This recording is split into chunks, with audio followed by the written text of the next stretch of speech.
Hola, bienvenidos a Esquina Literaria, soy Yolanda Miranda y los sábados les estoy leyendo este libro, el libro de la mitología.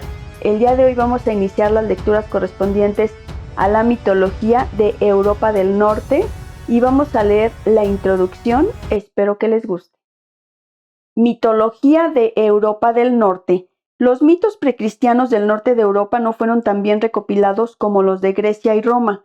A diferencia de las civilizaciones clásicas, los pueblos noreuropeos no tuvieron cultura literaria hasta su cristianización, a principios de la Edad Media. En su celo por imponer la nueva fe, la Iglesia Católica no aprobaba el registro de los viejos mitos, por lo cual muchos de estos, quizá la mayor parte, se perdieron. Los escritores cristianos que recogieron mitos precristianos carecían a menudo de comprensión alguna sobre su importancia religiosa original. De ahí que su significado resulte hoy oscuro. Incluso los que no se mostraron hostiles, como el islandés del siglo XIII, Snorri Sturluson, procuraron presentar los viejos mitos de forma que pudieran ser aceptados por la Iglesia, para protegerse de las acusaciones de herejía. Otros mitos fueron soterrados y se siguieron transmitiendo entre el pueblo.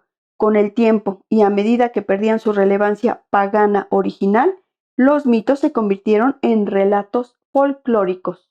Las viejas religiones. Antes de su cristianización, los pueblos del norte de Europa estaban en general divididos en tribus y jefaturas, carecían de instituciones políticas y religiosas centralizadas que impusieran la uniformidad de creencias, por lo que existía una gran diversidad regional. En la cima de su expansión, en los últimos siglos antes de la era cristiana, los celtas habitaban en Britania, Irlanda y grandes franjas de Europa occidental y central. Sin embargo, no tenían un panteón común, aunque la adoración de algunas deidades como el dios del trueno Taranis o la diosa yegua Epona estaba muy extendida, ninguna de ellas era venerada por todos los pueblos celtas. En toda la Europa septentrional, solo entre los celtas se conoció un clero profesional. Los sacerdotes llamados druidas eran sometidos a un largo aprendizaje con el fin de memorizar las leyes, la historia, los mitos y las prácticas religiosas de su tribu. Entre los nórdicos precristianos, por otra parte, los rituales religiosos eran realizados por los jefes y reyes locales. Las antiguas religiones nórdicas carecían de una tecnología sistematizada y se centraban en sacrificios rituales de joyas, animales o en ocasiones humanos para obtener el favor de los dioses o evitar su ira.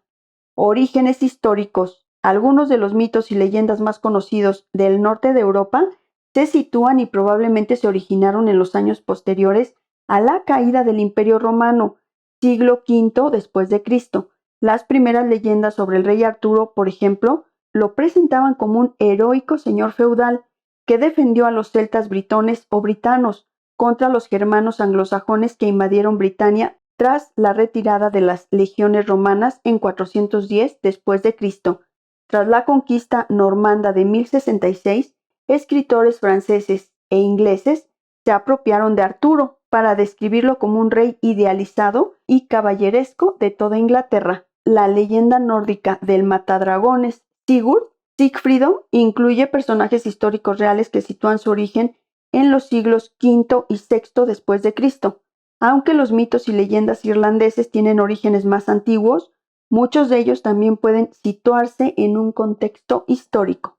El ciclo mítico del Ulster, que presenta al héroe Cuchulainn, se centra en Emain Macha, un castro cercano a Armagh, que fue un importante centro de poder en la Edad de Hierro, 500 años antes de Cristo a 400 años después de Cristo. El atractivo de la mitología nórdica y celta con sus héroes y matadragones sigue siendo poderoso. Sus leyendas han inspirado muchas obras pictóricas, musicales y literarias, de las pinturas prerrafaelitas de temas artúricos a las óperas del ciclo Hilo de Nibelungo de Richard Wagner, o novelas como El Señor de los Anillos de J.R.R. Tolkien. Uso nacionalista. Mientras que lo que conocemos hoy de las leyendas y mitos nórdicos y celtas fue escrito en la Edad Media, la mitología finlandesa no fue registrada hasta el siglo XIX. Durante gran parte de su historia, el pueblo finlandés estuvo gobernado por extranjeros, primero por suecos y luego por rusos, y la literatura en finés fue muy limitada hasta principios del siglo XIX. La recopilación de la mitología y el folclore fineses existentes se inició en la década de 1820, estrechamente ligada al surgimiento del nacionalismo finés, bajo dominio ruso desde 1815. Los finlandeses vieron su identidad nacional cada vez más amenazada por las políticas de rusificación y reaccionaron desarrollando escuelas artísticas, musicales y literarias definitivamente finlandesas. Uno de los mayores logros de este movimiento cultural fue el Kalevala de Elias Lönnrot, que entretejió los mitos y leyendas de Finlandia para crear una epopeya nacional definitoria para su pueblo. Con esto damos inicio a la mitología de Europa del Norte. Espero que se sientan atraídos, que les esté gustando. Muchas gracias por escucharme y los espero el próximo sábado para continuar aprendiendo de este tema.